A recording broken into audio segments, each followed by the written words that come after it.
Hi beautiful people, happy Sunday. Hope you guys are doing fantastic wherever you are in the world. Hope your weekend is going fantastic. Let's get straight into this video because there has been a lot that has been going on with Kylie Joy the past few days. She is still paranoid in my opinion, and from what I have been seeing and what I have been sent, it seems as though she is quite paranoid. I'm gonna leave a link to a video by JOANNE COCHRANE which was actually sent to me, where Kylie Joy was going back and forth with one of her subscribers in the comments, and she was thinking it's either Robert Shinn or it's one of his acquaintances. It was absolutely hilarious for the little bit that I saw. The last I spoke about without a crystal ball was about her tirade or a tantrum about the article written by Daisy Phillipson from Dexito.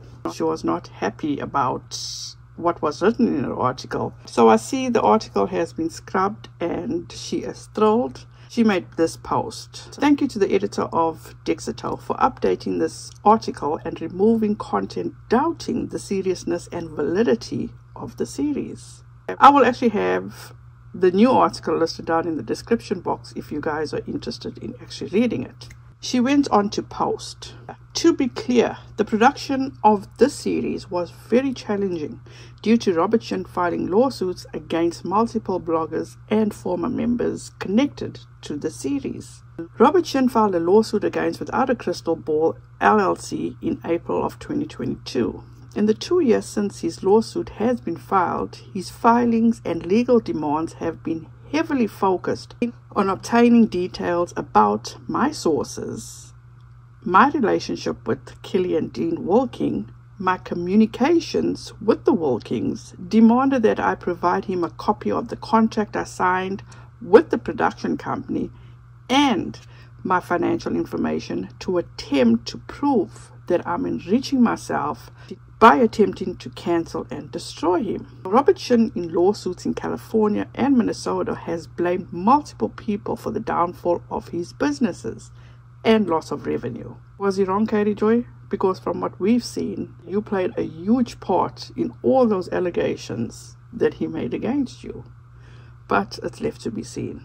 He has filed claims that contradict themselves due to the fact that he blames me for all the problems, but then blames the California group for all of his problems. Robert Shinn filed a lawsuit in California claiming a conspiracy was formed to destroy his business, along with creating a documentary over the false allegations. In both lawsuits, Robert Shinn has blamed my reporting and the work of the other group for causing dancers like Aubrey Fisher, Kevin Davis and Kylie Douglas from leaving this group, despite the fact that the same people filed a lawsuit against him for defrauding them, sexual battery, unjust enrichment, labor violations and other violations. The dancers that have left have stated in court filings their reasons for leaving had to do with Robert Shinn's actions and not due to reporting about Robert Shinn.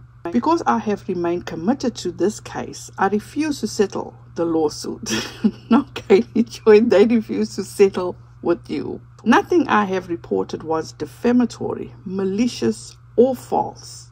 If Robert Shinn doesn't want to be reported on, the best course of action would be to not engage in conduct that he's accused of inflicting on others. And Kylie Joy, in my opinion, the best course of action for you would be to just be quiet. Shut your mouth. Zip it. Robert Shinn has openly admitted in court records to have sexual relations with multiple women in his church as well. Also, he admits to committing adultery on his current wife with other members. Kylie Joy, newsflash.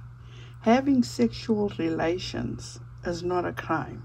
And committing adultery, it's a sin, but it's not a crime. Now please correct me if I'm wrong. And to Kylie Joy, in my opinion, you had quite the chip on your shoulder when you first started reporting on the story. And other huge outlets were sourcing you, citing you, which leads me to just this evening. I went over a live that she had done just before Robert Shinn sued her, when she thought she probably had all her ducks in a row. And in that live, she made a slip up on how she has a network, and then she catches herself And then she says that she has a whole group behind her, that she is not independent. I will actually have that live uploaded after this video. Now, right on cue, she uses her son as a deflection from the shit show that she has been involved in since the announcement of this docu-series, and quite obviously she knows she's hitting a brick wall. So what's the next best thing? Deflect, get people to feel bad for her because she has this child that has all these special needs. And the saddest part about all that is that she uses him to get out of a shit show. She posted, "I can't decide if seeing his art was my favorite part or that he wanted to introduce me to his teacher and then hugged me the whole time I talked to her. P.S. It's not weird that I haven't met his teacher. He's in special education for most of the day and I know her super well. We communicate with her daily on a parent-teacher app. So meeting his regular ed teacher is always a treat. He's only in there for a few hours a day, but he sure loves her and his classmates." She goes on to post, "I have been designated a point of contact for updates on Miranda Wilking and her involvement with an alleged cult for more than 2 years. This decision was made by Melanie, Kelly and Dean Wilking after I promised to help them free their daughter from a dangerous environment. This series is a product of the trust I have established with them for more than 2 years. I take this promise I made to them seriously. I am aware that Miranda does not believe she is in danger. I am aware that Miranda does not recognize that she is a victim. But I also know details about her experience that aren't public and that are not consistent with the smiling face she makes on Instagram. Her smile and happiness is an illusion. The dancers that remain believe they are happy, but quietly some of them have struggled with the severity of this situation. Some of them have doubted their choice to remain inside. They don't know how to leave and believe their success is owed to Robert Shinn based upon what has been shared to me." It's called Hearsay, Katie Joy. Multiple families are dealing with their kids inside this group. Miranda is not the only one. Nick Reno has a family that desperately wants him to be free. They worry about him and want him back. Just because you have only heard about the Wilkings doesn't mean this story is about them. In fact, this story encompasses more than 25 years of trauma and victims. There are faceless individuals that have been exploited and harmed, immigrants that have been forced into green card marriages, marriages that have been arranged. All of this is documented in court records. This is not a harmless group. This is a sophisticated group that premeditated this plan years before they found the dancers. They were looking for entertainers for years to do this too. They hit pay dirt during the pandemic. Dancers were out of work and they needed income, feeling unstable and insecure about their careers. These dancers are vulnerable. Dancers have no union, no stable work or income. When they do work, they are paid low wages. Some of the dancers you see on stage with performers with Beyonce, Nicki Minaj, Chris Brown or Gwen Stefani struggle to pay their bills once the tour is over. Now this is what actually made me second guess Katie Joy's involvement with this family or her relationship to date with this family. As you can see, she posted this. "I made a promise to Dean, Kelly and Melanie Wilking. That's why the series needed to happen." And as you can see, it says on this page of the Wilking sisters, updates on Without a Crystal Ball. Now, first of all, that page has not been in use for just about 2 years or nearly 2 years. But this is what made everything, made me doubt her relationship with the Wilkings, because she said, just because you have only heard about the Wilkings doesn't mean this story is about them.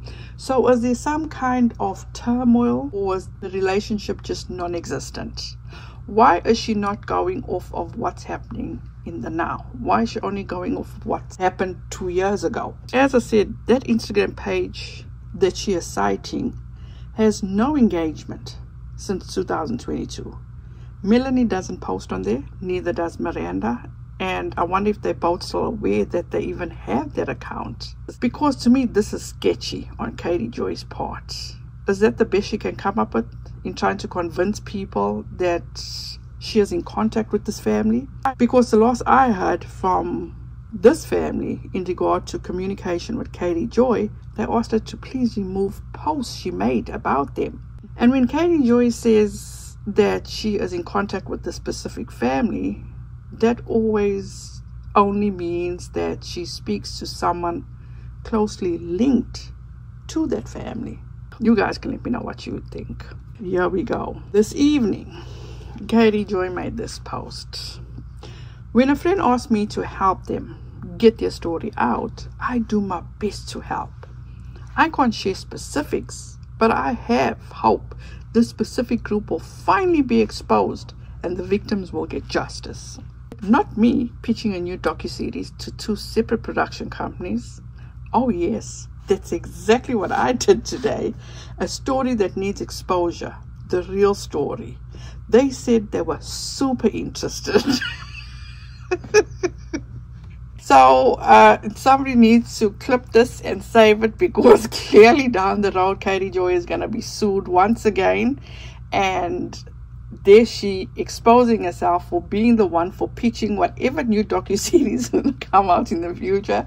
So it won't be like Robert Shinn's situation now, where he got to beg and plead for a contract with Netflix that she denied all along.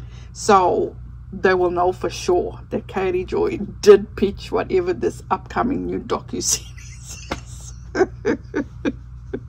I wonder how many glasses of wine she had when she posted this, and I'm fully aware she can drink as much as she wants. But don't be this dumb or reckless to post shit like this just to prove, what is she trying to prove? That she is the force to be reckoned with. She knows people in high places.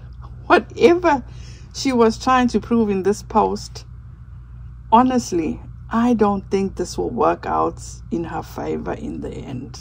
So to end this, she was answering questions last night on her Instagram, and here are a few in regard to this topic being Miranda and the 7M and Robert Shinn. Once again, a huge thank you to Balls 2.0 on Instagram for always being so kind and allowing me to use her screen grabs. What do you think the, and in quotations, big surprise is that Miranda and James put on their recent dance video? So Katie Joy says, nothing exciting, more than likely more propaganda. They aren't out of the group, and truthfully, watching their content is supporting Robert Shinn. I don't watch them because I know who is being paid.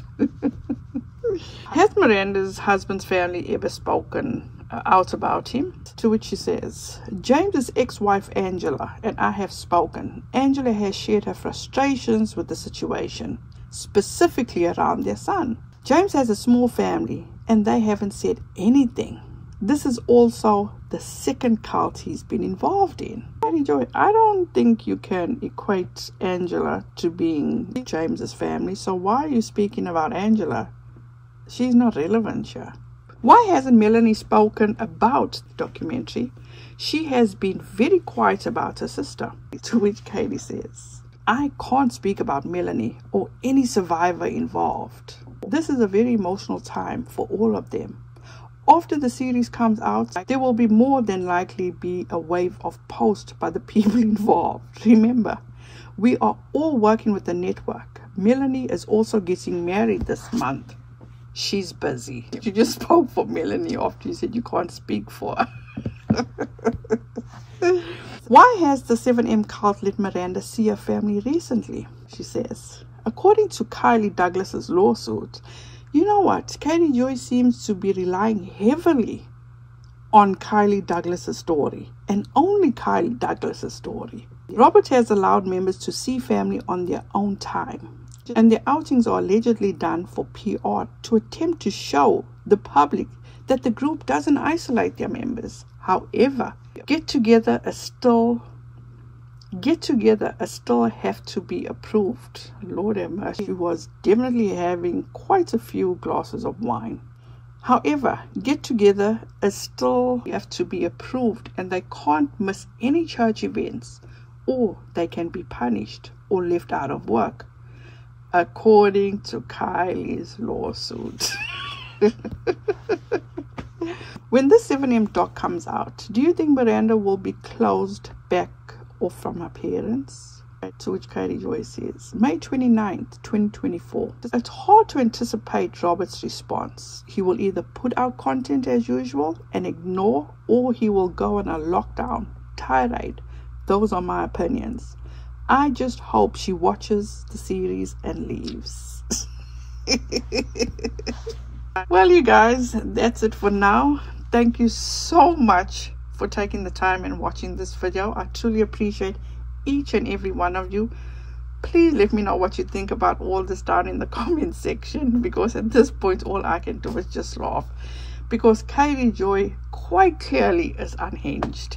Can you imagine when the time comes closer for this docu-series to come out, all the posts she's going to be making? But anyway, thank you guys so much. Have a wonderful rest of your day. Please be safe out there. Be kind to one another. Have a fantastic upcoming week. And don't forget, make good memories. Bye, guys.